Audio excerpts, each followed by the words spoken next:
नमस्कार श्रोताओं, रेडियो जागो 90.4 एफएम की ओर से आज मैं हरदोई के उन कर्तव्यनिष्ठ पुलिस अधीक्षक का रेडियो स्टेशन पे स्वागत कर रहा हूं, अभिनंदन कर रहा हूं, जिन्होंने हरदोई में पुलिस के प्रति लोगों की सारी धारणा ही बदल दी। जिस पुलिस को कभी लोग किसी गलत अंदाज में देखा करते थे, अब उसी पुलिस को आदमी एक अच्छे नज़रिए से देखने लगा। एक व्यक्ति का क्या कमाल होता है। आइए हम आपकी मुलाकात करा रहे हैं और रूबरू आपको करा रहे हैं हरदोई के कर्तव्यनिष्ठ पुलिस अधीक्षक नीरज कुमार जादौन जी। तो आपका बहुत बहुत स्वागत है एसपी साहब। धन्यवाद गौड़ साहब, आपके समस्त श्रोतागणों को नववर्ष की हार्दिक शुभकामनाएं। तो हम बात करेंगे वर्ष 2024 हरदोई के लोगों के लिए। अगर अपराध की दुनिया से बात करी जाए, कानून और व्यवस्था की बात करी जाए, तो बहुत ही ज्यादा लाभप्रद रहा। लाभप्रद इस मामले में रहा कि हर व्यक्ति पुलिस को जाकर के अपनी बात कह सकता था और बेहिचक कह सकता था, बिना डरे कह सकता था और बिना कुछ दिए भी कह सकता। हम इस बात को मानते हैं कि कोई आदमी का है अधिकार, उसका था, लेकिन वो अधिकार उससे वंचित था। वो आपने हर व्यक्ति के उस अधिकार को जिससे उसको वंचित कर रखा गया था, वो उस तक कैसे पहुंचाया आपने एसपी साहब? सर्वप्रथम मेन चीज़ जो होती है कि आप कहीं भी जाते हो तो आप जिस जगह भी जा रहे हो, चाहे वो पुलिस स्टेशन हो, चाहे वो थाना हो या अन्य कोई सरकारी ऑफिस हो, तो वहाँ के लोग आपसे कैसे ट्रीटमेंट आपके साथ करते हैं, आपका स्वागत करते हैं कि ये हॉस्टाइल इन्वायरमेंट होता है वहाँ पे।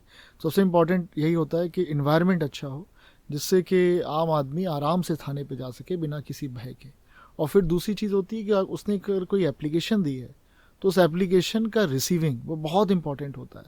नहीं तो कई बार क्या होता है कि व्यक्ति जाता है, शिकायत करता, थाने पे जाता है, एप्लीकेशन दे देता है और उसके बाद एप्लीकेशन उसकी कहीं खो जाती है। दोबारा जाता है, पूछता है मेरी एप्लीकेशन पे क्या हुआ, तो फिर पुलिस कहती है कि हमारे पास तो कोई जानकारी उसकी नहीं है। अब रिसीविंग से क्या होता है कि वो वहाँ जा सकता है थाने, या फिर वरिष्ठ अधिकारियों के पास जा सकता है, मेरे पास आ सकता है, तो उसकी ट्रैकिंग शुरू हो गई। ट्रैकिंग से अकाउंटेबिलिटी फिक्स हुई, तो उसके कारण जो समस्याएं थी पब्लिक की, उनका डिस्पोजल होने लगा और टाइमली डिस्पोजल होने लगा, जिस कारण पब्लिक में थोड़ा सेटिस्फैक्शन लेवल बढ़ा। कल रात को ही मैंने चेक किया था कि 14 जुलाई से लेके 31 दिसंबर तक टोटल कितनी शिकायतें आई, तो लगभग 7200 शिकायतें आई थी। उन 7200 शिकायतों में 7100 शिकायतों का निस्तारण हो गया। अभी जो दिसंबर के लास्ट वीक में आई थी वो भी बची हुई हैं। और उसमें जो सबसे फ़ोन पे वार्ता की गई, हमारा जो फीडबैक सेल है, सबसे वार्ता की गई, तो जो संतुष्टि का प्रतिशत है वो बढ़कर 92% हो गया। जो बीच में कभी 60s में हुआ करता था जब मैं आया था, बढ़ के वो 92% हो गया है। और ये ऐसा है कि सबसे फ़ोन से बात की गई है, तो सबसे मतलब पॉजिटिव फीडबैक मिला है। तो इसका मतलब है कि पूरी टीम ने डाउन द लाइन अच्छा काम किया है। और पब्लिक से भी मैं अनुरोध करता हूँ कि बेहिचक जाए। कहीं भी कोई सिस्टम परफेक्ट नहीं होता है, हम सभी का कर्तव्य होता है, नागरिक गणों का भी, अधिकारी गणों का भी, सबका भी, मीडिया का भी। ये सिस्टम को हम लोग, जो भी कमियां हैं, लूप होल्स हैं, उनको हम फिक्स करें, जिससे कि एक बढ़िया अकाउंटेबिलिटी रहे और अच्छा ट्रांसपेरेंट सिस्टम रहे। और मैं आपसे एक बात और मैं शेयर करना चाहूँगा कि जो पिछली बार समीक्षा बैठक हुई थी, माननीय मुख्यमंत्री जी ने बैठक ली थी, उसमें जो उत्तर प्रदेश के टॉप 10 थाने थे, उत्तर प्रदेश के, लगभग 1500 के ऊपर थाने उत्तर प्रदेश में। टॉप 10 थानों में जो टॉप 6 थाने थे, उनमें 4 थाने हरदोई जनपद के थे। उसके लिए बहुत बहुत बधाई आपको, क्योंकि ये तो सब आपकी वजह से टॉप समझ लिए 10 में और टॉप 5 हरदोई के, उसमें हरदोई की शहर कोतवाली भी नंबर 1 था। वो नंबर 1 पूरे प्रदेश में नंबर 1 आना बहुत बड़ी बात है। यानी कि बहुत अच्छी समीक्षा आपके स्तर से की गई। कौन सी ऐसी चीज है कप्तान साहब जो इस दौरान घटी, जो आपको बहुत प्रभावित कर गई, जो आपको बहुत छू गई दिल से? कई बार क्या होता है कि पब्लिक आती है। एक घटना यहाँ पर हमारे ऑफिस में ही हो गई थी कि मैं ऑफिस के अंदर ही इनफैक्ट था, तो मुझे बहुत बाद में पता चला कि कोई महिला आई और उसकी जिस गाड़ी से वो आई थी, वो गाड़ी गेट पर रोक दी गई थी। और उसके बाद महिला के परिजन, जो एक एक्सीडेंट में बेसिकली महिला ये घायल हो गई थी, महिला और उसका भाई बहन बेसिकली 2 लोग घायल हो गए थे। उसके बाद उसको चद्दर में उसको लेके चारों कोने उसके परिजनों ने पकड़ के उसको ऑफिस के अंदर लेकर आए थे। तो उसके बाद मैं जनसुनवाई करके मैं पचदेवरा चला गया था। तो वहाँ पे सिग्नल लगता नहीं है, यहाँ पे बहुत रिमोट एरिया है। तो जैसे ही मैं शहर की सीमा में दाखिल हुआ तो किसी पत्रकार, मीडिया से ही मुझे पता चला कि सर आपके ऑफिस में कोई महिला आई थी और उसका इस तरह का वीडियो है। तो जब वीडियो मैंने स्वयं देखा तो मुझे बड़ा बुरा लगा।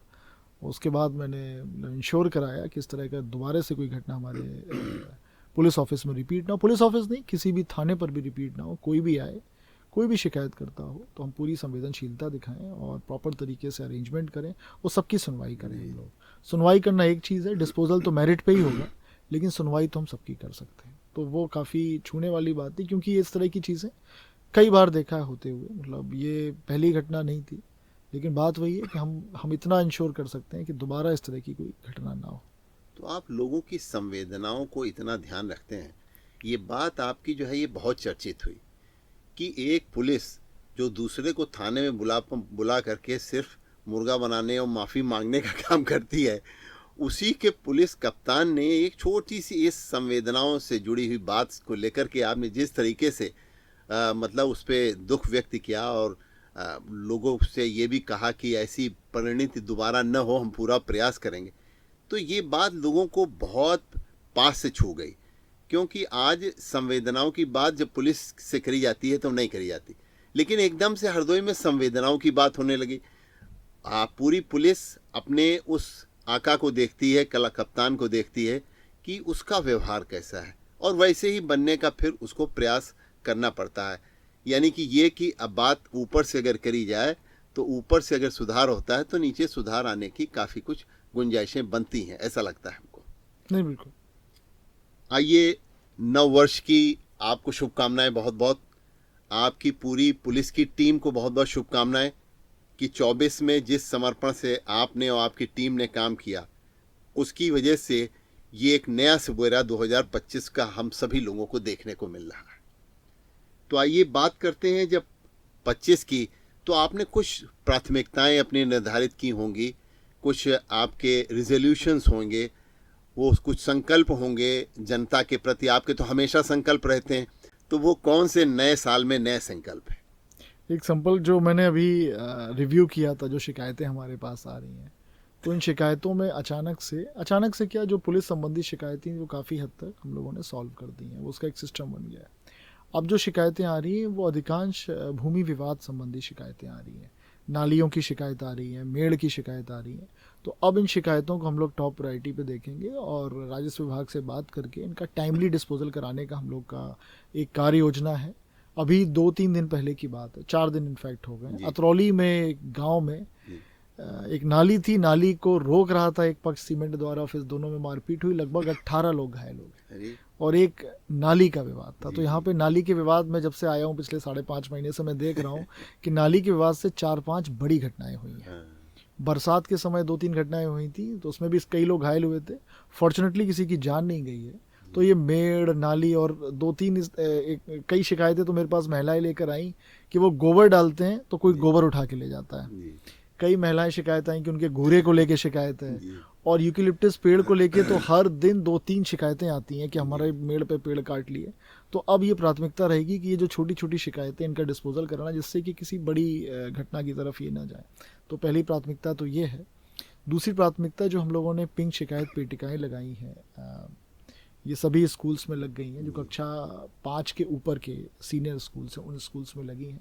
तो सभी से अनुरोध रहेगा, अभी टोटल 28 शिकायतें हमें प्राप्त हुई हैं, और शिकायतें भी कुछ छोटी छोटी शिकायतें, जैसे शॉर्पनर चोरी कर लिया मेरा, या टीचर मुझे डांट देती है, लेकिन कुछ गंभीर शिकायतें भी हैं, जैसे कि आँख मारने की शिकायत है। बच्चों से अनुरोध है कि इसमें बिल्कुल भी शांत ना रहें। आपको जो भी कुछ गलत लगता है, वो आपको लग रहा है कि स्कूल के बाहर भी अगर आपको लग रहा है कि मोहल्ले में कुछ गड़बड़ हो रहा है, कोई जुआ खेल रहा है, कोई गाली गलौज कर रहा है, शराब पी के कुछ कर रहा है, तो उसमें ज़रूर बताएं। साथ ही साथ अपने फैमिली वालों को, क्योंकि ये करीब हमने 1200 या 1250 स्कूल कवर कर रखे हैं, तो 1200 स्कूल में कितने बच्चे होंगे आप सोच लो। तो अगर ये बच्चे अपने घर में घर वालों से ये कहें कि कोई भी बिना हेलमेट के मोटरसाइकिल नहीं चलाएगा या स्कूटी नहीं चलाएगा, वो थोड़ा ज़िद करें घर में, तो हम एक्सीडेंट में भी कमी ला सकते हैं। ये बच्चे एक तरीके से हरदोई का बिल्कुल चेंज कर सकते हैं। हरदोई में जिस तरह के लोग रहते हैं सब चेंज कर सकते हैं। एक और शिकायत हरदोई को लेकर है जो मैंने अनुभव की है, कि शाम के बाद शराब बहुत पी लेते हैं, और जो घटनाएं होती हैं, एक्सीडेंट होते हैं, वो शराब पीने के कारण ज़्यादा होते हैं। तो इस पर भी अंकुश लगाने की बात, इस पर भी हमारी तीसरी प्राथमिकता यही है कि हम उस पर प्रॉपर तरीके से कार्रवाई करें। तो निरंतर हमारा अभियान चल रहा है। डेली हम लोग करीब 2-2.5 हज़ार लोगों की चेकिंग करते हैं, और उसमें करीब 30-35 लोग डेली पकड़े जाते हैं कि जो शराब के नशे में गाड़ी चला रहे होते हैं। तो उन पर भी कार्रवाई करने का है। एक एक्सीडेंट को लेके हम लोग का प्राथमिकता है कि हम ऐसे सारे पॉइंट्स हमने चिन्हित करवाए हैं। विभिन्न थाना क्षेत्रों में जहां पिछले साल 2024 में 2 या 2 से अधिक एक्सीडेंट हुए हैं। तो ऐसे 288 पॉइंट हम लोग को मिले हैं पूरे जनपद में, और जिसमें सबसे अधिकांश पॉइंट बिलग्राम, मल्लावा, माधोगंज और ये सांडी इलाके में, पिहानी में भी कुछ पॉइंट्स हैं। तो इन पॉइंट्स पे हम लोग देख रहे हैं जो अपने स्तर पे संभव होगा, साइन बोर्ड लगा के, साइनेजेस लगा के, ब्रेकर में थोड़ा पीडब्ल्यूडी से बात करके करवा के उनका वो कराएंगे, सॉल्व कराएंगे, फिक्स कराएंगे प्रॉब्लम, जिससे कि हमारे यहाँ जो एक्सीडेंट होते हैं उनमें कमी आए और जो एक्सीडेंट में जो लोगों की मृत्यु होती है उसमें कमी आए। इसको लेके हम लोगों ने ऑटो में भी ड्राइव चलाई थी कि मैक्सिमम क्षमता वाले लगा दें, कि ऑटो में जो 10-12 लोग चढ़ते थे अब मैक्सिमम क्षमता 4 की हो गई है, तो उससे ज़्यादा कोई ना बैठे, जिससे हताहतों की संख्या कम, अगर एक्सीडेंट हो भी जाता है तो उसमें मरने वालों की संख्या कम रहे। तो ये हमारी प्राथमिकताएं रहेंगी। तो हरदोई में रेडियो जागो 90.4 एफएम के श्रोताओं को आप कैसे मुबारकबाद देंगे, कैसे शुभकामनाएं देंगे? सभी को शुभकामनाएं, और मैं सभी से अनुरोध करता हूं कि ये साल बहुत बढ़िया तरीके से आप लोग मनाएं, रेजोल्यूशन ज़रूर लें, अपनी फिटनेस पे ध्यान दें, और हमेशा कुछ ना कुछ काम ऐसा करते रहें जिससे आपको लगे कि ये साल पिछले साल की अपेक्षा बेहतर हुआ है, और एक बढ़िया नागरिक होने का कर्तव्य ज़रूर पूरा करें। आपकी जो हम लोग हमेशा अधिकारों की बात करते हैं, हम अपने कर्तव्यों की बात नहीं करते हैं। इस साल हम लोग ज़रूर अपने कर्तव्यों पे ध्यान दें और अपने कर्तव्यों को राष्ट्र हित में ज़रूर पूरा करें। तो रेडियो जागो 90.4 एफएम में आज यहाँ आने के लिए और श्रोताओं से सीधे रूबरू होने के लिए कप्तान साहब, आपको रेडियो जागो 90.4 एफएम की तरफ से मैं अभय शंकर गौड़ बहुत धन्यवाद देता हूँ और आभार व्यक्त करता हूँ। Thank you.